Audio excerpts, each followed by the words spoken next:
नमस्कार दोस्तों। तो स्वागत है आप लोग का हमारे इस YouTube चैनल GK+CA पर। आज हम लोग भारत के इलेक्शन कमीशन यानी कि निर्वाचन आयोग के बारे में इस वीडियो में कवर करने जा रहे हैं। निर्वाचन आयोग से जितने भी इम्पोर्टेंट क्वेश्चन बनते हैं वो सारे इम्पोर्टेंट क्वेश्चन इस वीडियो में कवर किए गए हैं। तो आप इस वीडियो को शुरू से अंत तक जरूर देखें और हमारे साथ बने रहें। तो चलिए दोस्तों, वीडियो को शुरू करते हैं।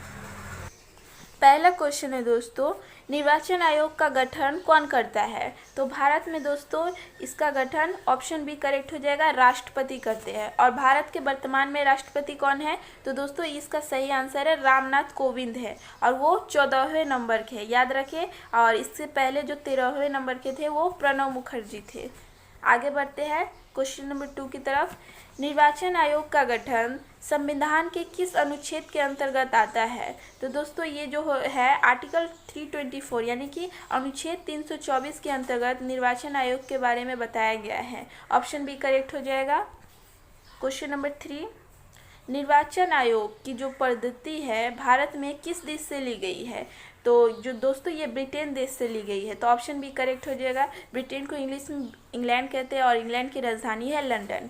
याद रखें दोस्तों, निर्वाचन पद्धति भारत में किस देश से ली गई है? तो ब्रिटेन से।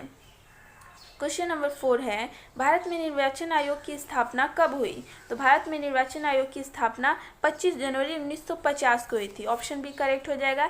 इसी कारण 25 जनवरी को प्रत्येक वर्ष भारत में मतदाता दिवस मनाया जाता है। याद रखें दोस्तों, इम्पोर्टेंट है। क्वेश्चन नंबर 5, निर्वाचन आयोग का चेयरमैन कौन होता है?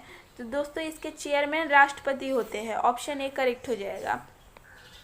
भारत के प्रथम चुनाव आयुक्त कौन थे? यानी कि भारत के जो प्रथम चीफ इलेक्शन कमिश्नर थे वो कौन थे? तो इसका सही आंसर हो जाएगा दोस्तों ऑप्शन ए यानी कि सुकुमार सेन भारत के प्रथम CEC थे।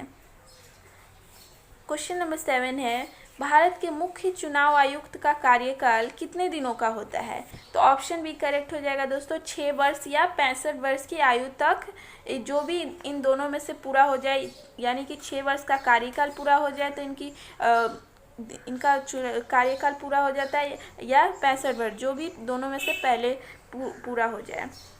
क्वेश्चन नंबर 8 है दोस्तों, चुनाव आयुक्तों की नियुक्ति कौन करता है? तो दोस्तों जो चेयरमैन होते हैं वही चुनाव आयुक्तों या मुख्य चुनाव आयुक्तों की नियुक्ति करते हैं। तो ऑप्शन बी करेक्ट हो जाएगा, राष्ट्रपति। दोस्तों अगर वीडियो आपको पसंद आ रही हो तो वीडियो को लाइक कर हमारा प्रोत्साहन जरूर बढ़ाएं। क्वेश्चन नंबर 9 है, मुख्य चुनाव आयुक्त किसके बराबर वेतन का भागी है? तो दोस्तों एक सुप्रीम कोर्ट के न्यायाधीश के समान इनका वेतन होता है। क्वेश्चन नंबर 10 है, चुनाव के दौरान राजनीतिक दलों के लिए आचार संहिता कौन तैयार करता है? तो दोस्तों इसका ये जो कार्य है ऑप्शन बी करेक्ट हो जाएगा, यानी कि निर्वाचन आयोग ये आचार संहिता तैयार करते हैं। क्वेश्चन नंबर 11 है, विधान परिषद के चुनाव का संचालन कौन करता है? तो ये जो है कार्य निर्वाचन आयोग के दायरे में आती है। ऑप्शन ए करेक्ट हो जाएगा। दिनेश गोस्वामी समिति किससे संबंधित है? तो ये निर्वाचन सुधारों से संबंधित है। इस समिति का निर्माण निर्वाचन सुधारों के लिए ही किया गया था। क्वेश्चन नंबर 13 है, चुनाव प्रचार मतदान के कितने समय पहले बंद करवा दिया जाता है? तो दोस्तों किसी भी राज्य या किसी भी क्षेत्र में अगर चुनाव 48 घंटे पहले ही बंद करवा दिया जाता है चुनाव का प्रचार प्रसार, तो इसका ऑप्शन भी करेक्ट हो जाएगा। चुनाव से 48 घंटे पहले चुनाव का प्रचार प्रसार बंद करवा दिया जाता है मतदान के पहले। क्वेश्चन नंबर 14 है, निर्वाचन आयुक्त को राष्ट्रपति किसकी सलाह पर उसके पद से हटा सकते हैं? तो दोस्तों चीफ इलेक्शन कमिश्नर यानी कि मुख्य चुनाव आयुक्त के सलाह पर राष्ट्रपति जो है कि किसी भी इलेक्शन कमिश्नर यानी कि चुनाव आयुक्तों को उसके पद से निर्वासित कर सकते हैं या हटा सकते हैं। तो ऑप्शन ए करेक्ट हो जाएगा। क्वेश्चन नंबर 15 की तरफ बढ़ते हैं, निर्वाचन आयोग की सेवा शर्त तथा कार्यकाल कौन निर्धारित करता है? तो दोस्तों ऑप्शन ए करेक्ट हो जाएगा, यानी कि संविधान का कार्य है कि वो निर्वाचन आयोग की कितनी सेवा शर्त या कार्यकाल कितनी निर्धारित किया जाए। क्वेश्चन नंबर 16 है, भारत में भारत में मतदान की न्यूनतम आयु कितनी होती है? तो ऑप्शन बी करेक्ट हो जाएगा दोस्तों 18। पहले इसकी आयु थी 21, लेकिन इसे 61वें संशोधन के अंतर्गत 18 वर्ष कर दी गई है। 21 से घटाकर 18 वर्ष। याद रखिए, भारत में पहली बार महिला को मतदान का अधिकार कब मिला है? तो दोस्तों 1950 में। ऑप्शन बी करेक्ट हो जाएगा। भारत में महिला को मतदान का अधिकार मिला है। अब भारत की पहली महिला मुख्य चुनाव आयुक्त कौन थी? वेरी वेरी इंपॉर्टेंट है दोस्तों, याद रखें। भारत की पहली चीफ इलेक्शन कमिश्नर कौन बनी थी? तो इस ऑप्शन बी करेक्ट हो जाएगा, VS रमा देवी। चुनाव लड़ने वाले व्यक्ति तथा राजनीतिक दलों को चुनाव चिन्ह देना तथा राजनीतिक दलों को मान्यता देना, ये सब कार्य किसका कार्य है? तो दोस्तों ये सारे कार्य निर्वाचन आयोग के अंतर्गत आते हैं। यानी कि ये जितने भी कार्य है निर्वाचन आयोग ही इनके निर्धारण करके उस दल की मान्यता को देता है या चुनाव चिन्ह लड़ने वाले को व्यक्ति को दिया जाता है। क्वेश्चन नंबर 20 है, संविधान के अनुच्छेद 324 के अंतर्गत निर्वाचन आयोग कौन से चुनाव करवाते हैं? ऑप्शन है आपके केंद्र में, राज्यों में, पंचायतों में या ये केंद्र और राज्य दोनों में। तो दोस्तों ये इसका सही आंसर है केंद्र में या राज्य में, दोनों ही। तो ऑप्शन डी करेक्ट हो जाएगा आपका। क्वेश्चन नंबर 21, संविधान के किस संशोधन द्वारा मतदान की आयु 21 वर्ष से घटाकर 18 वर्ष की गई है? तो दोस्तों मैंने ऊपर ही बताया गया है 61वें संशोधन के अंतर्गत 21 वर्ष से घटाकर 18 वर्ष कर दी गई है मतदान का अधिकार के लिए।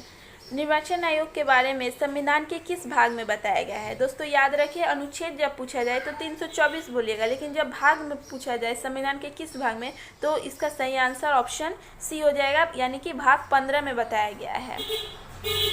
प्रतिवर्ष भारत में मतदाता दिवस कब मनाया जाता है? दोस्तों इम्पोर्टेंट है, इसीलिए चूँकि 25 जनवरी 1950 को इसकी स्थापना की गई थी, तो 25 जनवरी को ही प्रत्येक वर्ष भारत में मतदाता दिवस मनाया जाता है। दोस्तों आप लोग सोच रहे हो कि निर्वाचन आयोग का स्थापना क्यों हुई भारत में? तो दोस्तों भारत में उचित रूप से इसकी स्थापना भारत में पारदर्शी और निष्पक्ष शासन के लिए इलेक्शन कमीशन की स्थापना हुई है। दोस्तों इसका मुख्य जो कार्य है राष्ट्रपति या इसका मुख्य कार्य चुनाव की डेट निकालना, चुनावी खर्चों की निगरानी रखना, आचार संहिता लगाना और उसे पालन भी करवाना, और निष्पक्ष और पारदर्शी चुनाव करवाना, मतदान पहचान पत्र तैयार करना, चुनाव चिन्हों का आवंटन करना और राष्ट्रपति उपराष्ट्रपति का चुनाव करना, लोकसभा, राज्यसभा, विधान परिषद सदस्यों को चुनाव करवाना ही इसका मुख्य कार्य है। आई होप दोस्तों निर्वाचन आयोग का मुख्य कार्य क्या है आप लोग समझ पाए होंगे। आगे बढ़ते हैं तब दोस्तों, वर्तमान में मुख्य चुनाव आयुक्त कौन है? यानी कि चीफ इलेक्शन कमीशन अभी वर्तमान में कौन है? तो दोस्तों ऑप्शन बी करेक्ट हो जाएगा, यानी कि सुनील अरोड़ा जो है वर्तमान में भारत के चीफ इलेक्शन कमिश्नर है। और ये कितने नंबर के हैं दोस्तों? 23वें नंबर के हैं। याद रखिए, ये भी पूछा जाता है कितने नंबर के वर्तमान में चीफ इलेक्शन कमिश्नर है। आगे बढ़ते हैं नेक्स्ट क्वेश्चन की तरफ। क्वेश्चन नंबर 25, ईवीएम का फुल फॉर्म क्या होता है? तो दोस्तों ईवीएम का फुल फॉर्म होता है electronic voting machine. Option A correct हो जाएगा। क्वेश्चन नंबर 26 की तरफ, ईवीएम का प्रयोग करने वाला पहला राज्य कौन है? तो भारत का ईवीएम का यूज़ करने वाला पहला राज्य है दोस्तों केरल। ऑप्शन ए करेक्ट हो जाएगा। और केरल की राजधानी क्या है? तिरुवनंतपुरम। और केरल के वर्तमान में मुख्यमंत्री है पिनराई विजयन और राज्यपाल जी का नाम है आरिफ मोहम्मद खान। दोस्तों यही पूछ दिया जाए कि संपूर्ण चुनाव ईवीएम से कराने वाला पहला राज्य कौन है? तो उसका सही आंसर हो जाएगा दोस्तों गोवा। याद रखिए। नेक्स्ट क्वेश्चन नंबर 27 की तरफ, देश का पहला वाटर पार्क कहाँ खोला गया है? तो दोस्तों ये है गुरुग्राम में खोला गया है। तो ऑप्शन ए करेक्ट हो जाएगा। दोस्तों आपको वीडियो पसंद आ रही हो तो वीडियो को जरूर लाइक करें। अब पूछ दिया जाए इलेक्शन कमीशन का मुख्यालय कहाँ स्थित है, यानी कि इसका हेड क्वार्टर कहाँ है?